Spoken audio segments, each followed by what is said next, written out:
বৰ্তমান সময়ত কোনো ধৰণৰ আইন প্ৰশাসন বোলা বস্তুটো অসমত নাই। হিমন্ত বিশ্ব শৰ্মাই মুখ্যমন্ত্ৰী হিচাপে দায়িত্ব লোৱাৰ পাছত আমি লক্ষ্য কৰিছোঁ বিভিন্ন সময়ত আচলতে গণতান্ত্ৰিক প্ৰতিবাদক দমন কৰিবৰ কাৰণে যি ধৰণে পুলিচে ব্যৱস্থাপনা কৰিছে, যাৰ পৰিণতিত আপোনালোকে নিশ্চয় দেখিছে যোৱাকালি এগৰাকীৰ প্ৰতিবাদকাৰীৰ মৃত্যু হৈছে। আৰু আপোনালোকে নিশ্চয় লক্ষ্য কৰিছে যে যোৱাকালি ভাৰতীয় জাতীয় কংগ্ৰেছৰ তৰফৰ পৰা স্মাৰ্ট মিটাৰ বন্ধ কৰা, এক দেশ এক নিৰ্বাচনৰ বিৰুদ্ধে তেওঁলোকে যিটো প্ৰতিবাদী ৰেলী উলিয়াইছিলে, সেই ৰেলীটোক আচলতে কণ্ট্ৰল কৰিব নোৱাৰি, টেকেল কৰিব নোৱাৰি, ল এণ্ড অৰ্ডাৰ চিটুৱেশ্যন টেকেল কৰিব নাজানি পুলিচে কালি যি ধৰণে আচলতে তেওঁলোকে ব্যৱস্থাপনা কৰিছে, যাৰ পৰিণতিত এগৰাকীৰ প্ৰতিবাদকাৰীৰ মৃত্যু হৈছে।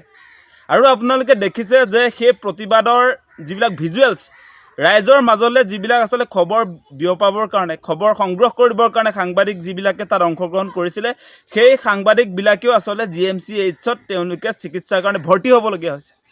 মানে এটা কথা অতি স্পষ্ট যে বৰ্তমান সময়ত হিমন্ত বিশ্ব শৰ্মাৰ দিনত সাংবাদিকো আচলতে নিৰাপত্তাহীনতাত ভুগিছে। আজি সংবাদ পৰিৱেশন কৰিবলৈ যোৱা সময়ত সাংবাদিকক পুলিচে শত্ৰুৰ দৰে ব্যৱহাৰ কৰিছে। সাংবাদিকে যেতিয়া আপোনাৰ প্ৰটেষ্টাৰবিলাকৰ বাইট সংগ্ৰহ কৰি আছে, তেতিয়া সাংবাদিকৰ ওপৰত আচলতে তেওঁলোকে কন্দুৱা গেছ ব্যৱহাৰ কৰিছে, যাৰ কাৰণে অমৰেন্দ্ৰ ডেকা এগৰাকী আচলতে জ্যেষ্ঠ সাংবাদিক প্ৰতিদিন টাইমৰ, তেখেতৰ কালি অৱস্থা সংকটজনক হৈছে। GMCHত তেখেত ভৰ্তি হ'বলগীয়া হৈছে। আৰু অন্যান্য যিসকল সংবাদকৰ্মী আছিলে তেওঁলোকৰ অৱস্থা বেয়া, সকলোৱে GMCHত যাবলগীয়া হৈছে। গতিকে এনেকুৱা ধৰণে আচলতে গণতন্ত্ৰৰ প্ৰতি যি ধৰণে চূড়ান্ত অন্যায় কৰিছে, এতিয়া গণতন্ত্ৰৰ চতুৰ্থ স্তম্ভ আজি সংবাদ মাধ্যমৰ ওপৰত হিমন্ত বিশ্ব শৰ্মাৰ মাফিয়া বাহিনী বুলি কৈছোঁ আমি। সেই পুলিচবিলাক পুলিচ নহয় আচলতে। সেই পুলিচে দেখি আছোঁ আমি ভিজুৱেলছত যে সাংবাদিকে প্ৰটেষ্টাৰবিলাকৰ বাইট লোৱাৰ সময়ছোৱাত সেইখিনিতো তেনেকুৱা কোনো ধৰণৰ অপ্ৰীতিকৰ আমি ঘটনা দেখা নাই। তাত যে আপোনাৰ কন্দুৱা গেছ ব্যৱহাৰ কৰিব, তেনেকুৱা ঘটনা আমি কালিৰ প্ৰটেষ্টাৰ যদিও জংগী আন্দোলন হৈছে তাৰ পাছতো, কিন্তু যি মুহূৰ্তত সাংবাদিকে কথা সংগ্ৰহ কৰি থাকোঁতে, বাইট সংগ্ৰহ কৰি থাকোঁতে আচলতে তাত কন্দুৱা গেছ ব্যৱহাৰ কৰিছে, সেইটো তাত সেই কন্দুৱা গেছ ব্যৱহাৰ নকৰিলেও হ'লহেঁতেন। আমি সেইটো দেখিছোঁ ভিজুৱেলছত। গতিকে এই মুহূৰ্তত সঁচা সঁচিকৈ এটা কথা অতি স্পষ্ট যে হিমন্ত বিশ্ব শৰ্মাৰ নেতৃত্বত আজি অসমত আইন কানুন বোলা একো বস্তু নাই। পুলিচৰ ওচৰত সাংঘাতিক ধৰণে ক্ষমতা দি দিয়া হৈছে আৰু পুলিচে যি ইচ্ছা তাকে কৰিছে। বিভিন্ন সময়ত এই ভুৱা এনকাউণ্টাৰবিলাক যে কৰি থাকে, ভুৱা এনকাউণ্টাৰ কৰা পুলিচ বিষয়া এগৰাকীতো শাস্তি নহয় কেতিয়াও। গতিকে পুলিচে যি ইচ্ছা তাকে কৰি আছে। পুলিচ ৰাজ চলিছে বৰ্তমান সময়ত।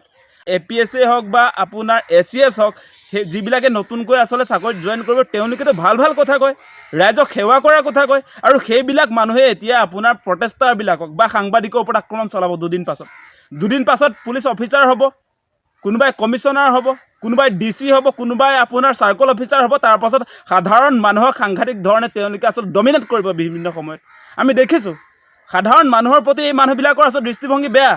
আজি আমি দেখি আছোঁ যে যিবিলাক DC হ'ব, সেই DC বিলাকৰ সাধাৰণ মানুহৰ প্ৰতি তেওঁলোকৰ যিটো মানসিকতা আপোনালোকে নিশ্চয় দেখিব। এজন আপোনাৰ তেনেকুৱা ধৰণৰ উচ্চ পদস্থ বিষয়া, পুলিচৰ বিষয়াই হওক বা প্ৰশাসনিক বিষয়াই হওক, কেতিয়াও আমি আচলতে ৰাইজৰ প্ৰতি বা সাধাৰণ জনতাৰ প্ৰতি তেওঁলোকৰ মানসিকতা কেতিয়াও আমি ভাল নেদেখোঁ। গতিকে আপোনালোকে চাওক এটা কথা, আমি যে গৰ্ব কৰি থাকোঁ, আজি পুলিচ অফিচাৰ হৈছে বুলি যে আমি গৰ্ব কৰি থাকোঁ, আজি চাৰ্কল অফিচাৰ হৈছে বুলি যে আমি গৰ্ব কৰি থাকোঁ, সেই মানুহবিলাকে আমাক কিন্তু সুখী খাব এসময়ত। আমাৰ কোনো ধৰণৰ ৰাইজৰ কোনো ধৰণৰ কথা বতৰা প্ৰতি তেওঁলোক কনচাৰ্ণ নহয়। আমি দেখিছোঁ বিভিন্ন সময়ত। আজি আপোনালোকে নিশ্চয় দেখিছে দিগন্ত বৰা এগৰাকী পুলিচ কমিশ্যনাৰ গুৱাহাটীৰ, তেখেতটো অসমীয়া হয়। অসমীয়া এজন মানুহে, আমিতোতো সেইজন আমাৰ অসমীয়া IPS অফিচাৰ হিচাপে আমি গৰ্ব কৰোঁ। সেই গৰ্ব কৰা মানুহজনে কালি সংবাদ মাধ্যমৰ সন্মুখত গোকান মিছা এটা মাতি দিলে যে পাৰ্মিশ্যন লোৱা নাই।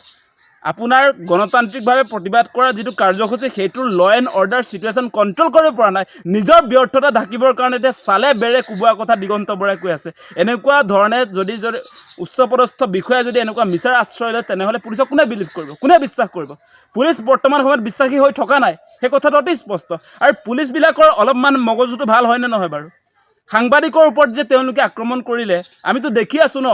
সাংবাদিকে জনতাৰ লগত, ৰাইজৰ লগত, প্ৰতিবাদকাৰী ৰাইজৰ লগত কথা পাতি থাকোঁতে সাংবাদিক থকা জেগাত তেওঁলোকে যে আপোনালোকে দেখিছে যে টিয়াৰ গেছ তাত আপোনাৰ এষ্টাব্লিছ কৰিছে। তেওঁলোকে টিয়াৰ গেছ তালৈ দলিয়াই দিছে। পুলিচৰ কাৰণে কোনো ধৰণৰ যোগ্যই নহয়। তাৰ পাছত মানে তেওঁলোকে এনেকুৱা ধৰণৰ কাম কাজ কৰি আজি অসমত পুলিচ ৰাজ চলাবলৈ খুজিছে, সেইটো আমি কোনো কাৰণতে আচলতে মানি নলওঁ। গতিকে এই যিবিলাক আচলতে কালিৰ ঘটনাটোৰ লগত জড়িত, সেই পুলিচবিলাকক অতি শীঘ্ৰে অতি শীঘ্ৰে আচলতে এই গোটেই ঘটনাটোক লৈ তদন্ত কৰি উচিত ব্যৱস্থা কৰিবৰ কাৰণে আমি দাবী উত্থাপন কৰিছোঁ। যিকোনো খবৰৰ বাবে যোগাযোগ কৰক 7099017330 লগতে 7099017110 নম্বৰত।